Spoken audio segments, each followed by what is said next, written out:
Qul huwallahu ahad. Allahus samad. Lam yalid wa lam yakul lahu. Lihat terjemahannya, lihat keterangannya, yakini itu, jangan ragu. Dan praktekkan dalam hidup. Qul huwallahu ahad, katakan hanya Allah yang esa. Sudah, berarti jangan katakan yang lain-lain. Komit dengan tauhid itu. Komit dengan keislaman kita. Jaga betul dengan baik.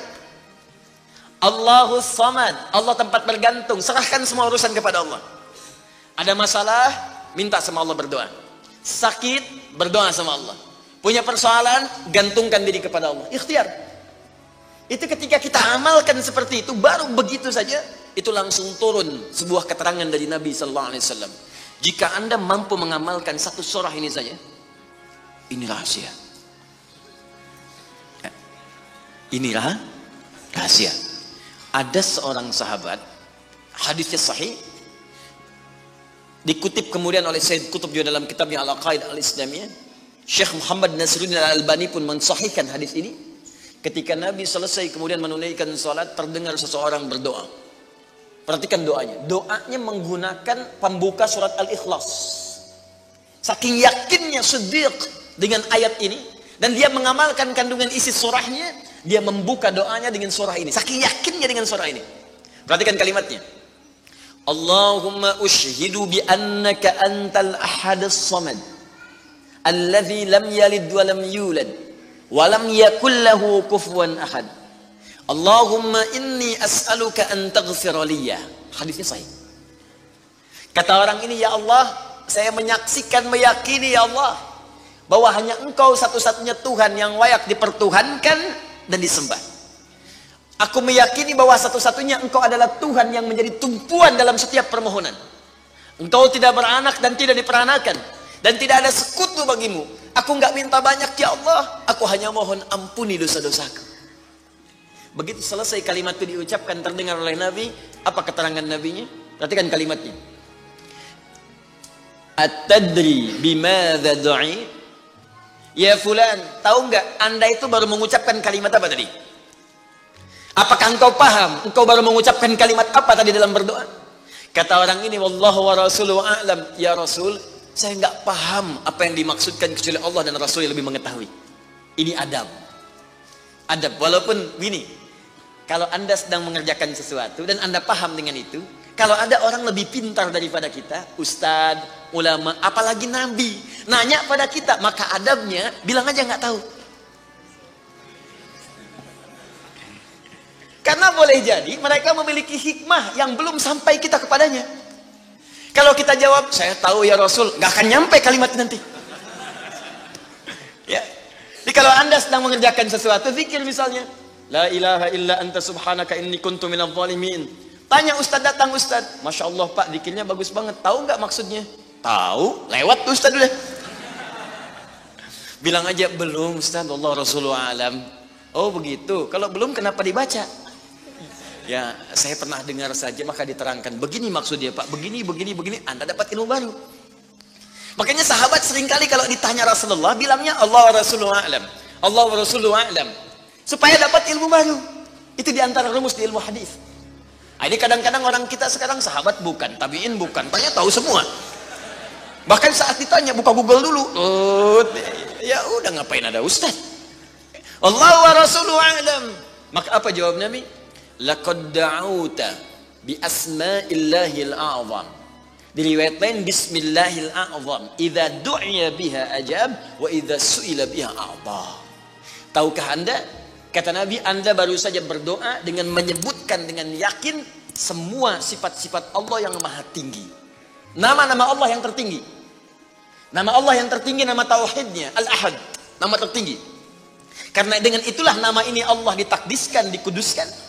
Dengan nama ini Allah disembah, dan dengan nama ini Allah dipertuhankan. Kata Nabi, Anda baru berdoa dengan menyebutkan nama Allah yang paling tinggi. Yang kalau disebutkan nama itu di awal doa, maka semua doa yang disampaikan akan dikabulkan, semua permintaan akan dijawab. Tapi apakah semua orang yang membaca doa itu diawali dengan surah tadi akan dijawab? Belum tentu. Kalau tidak ada praktek sedikit dalam jiwanya. Orang dulu minta dijawab, orang sekarang sama kalimatnya. Usyhadu bi annaka antallahul ahad. As-Samad, alladzi lam yalid wa lam yulad wa lam yakul lahu kufuwan ahad. Ya Allah, lancarkan rezeki saya. Tetap aja lambat dari atas. Kenapa? Karena inti ayat itu tidak dipraktekkan dulu. Diyakinkan dalam jiwa kita, benarkan ayat itu, amalkan, pakai dalam doa. Jadi, dan itu buktinya. Kemudian apa ciri orang yang akan cepat kemudian dirahmati oleh Allah dengan menjadikan 4 contoh yang kemarin sebagai model? Nabi, Siddiqin, Syuhada, satu lagi Salihin, orang yang mengumpulkan amal soleh. Ingat, semua Bapak Ibu sekalian, ingat kalimat ini. Saya perlambat sedikit. Bonus yang Allah berikan kepada orang yang menjadikan 4 ini sebagai model dalam kehidupan, bonus cepatnya, maka amalan yang ia kerjakan akan mempermudah doa dia dikabulkan. Tadi saya contohkan Siddiqin kan. Syuhada nggak usah ditanya. Orang-orang para syuhada itu bahkan sebelum wafatnya diberikan jalan-jalan kemudahan oleh Allah. Bahkan sebelum wafat kalau benar syahidnya, itu banyak doanya yang dikabulkan.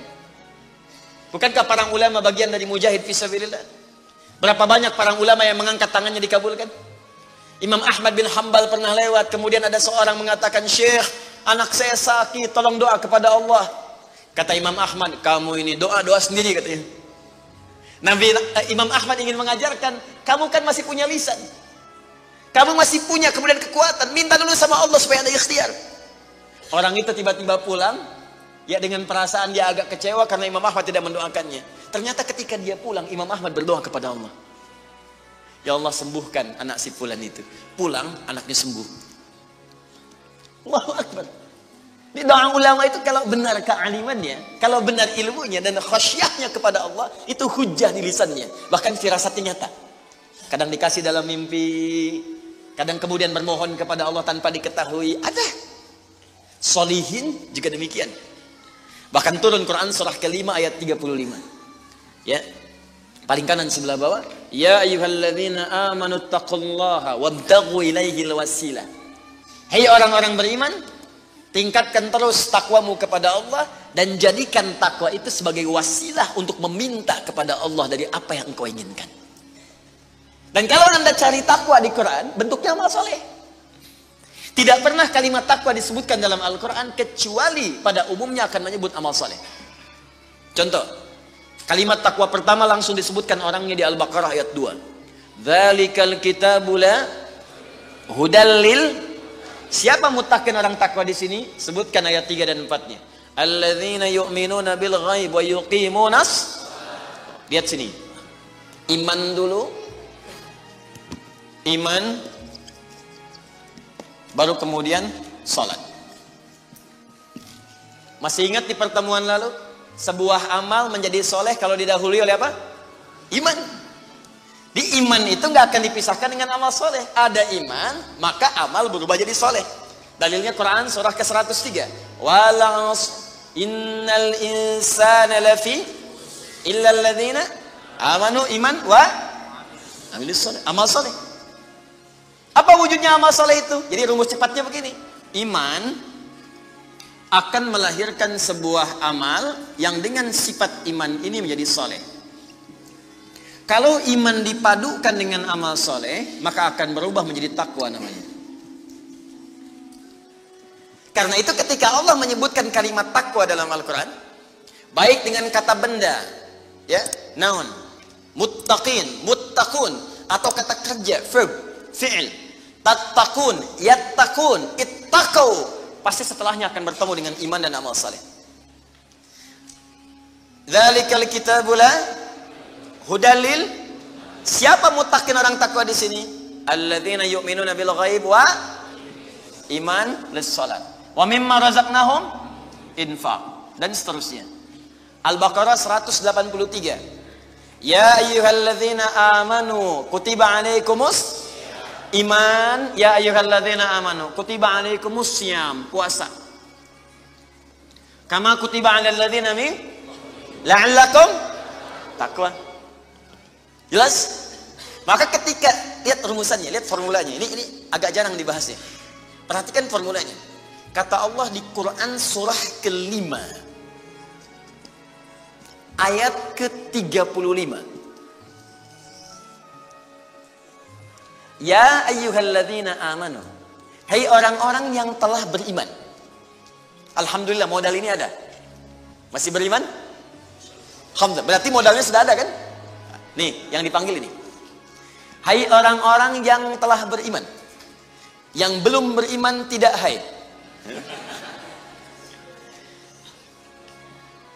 Ittaqullah. Tingkatkan takwamu kepada Allah. Yang diminta ini.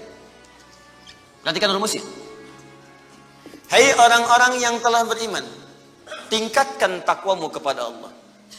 Wabtaghu ilaihil wasilah. Dan carilah dengan peningkatan takwa ini wasilah untuk mengabulkan doa-doa yang kita mohonkan.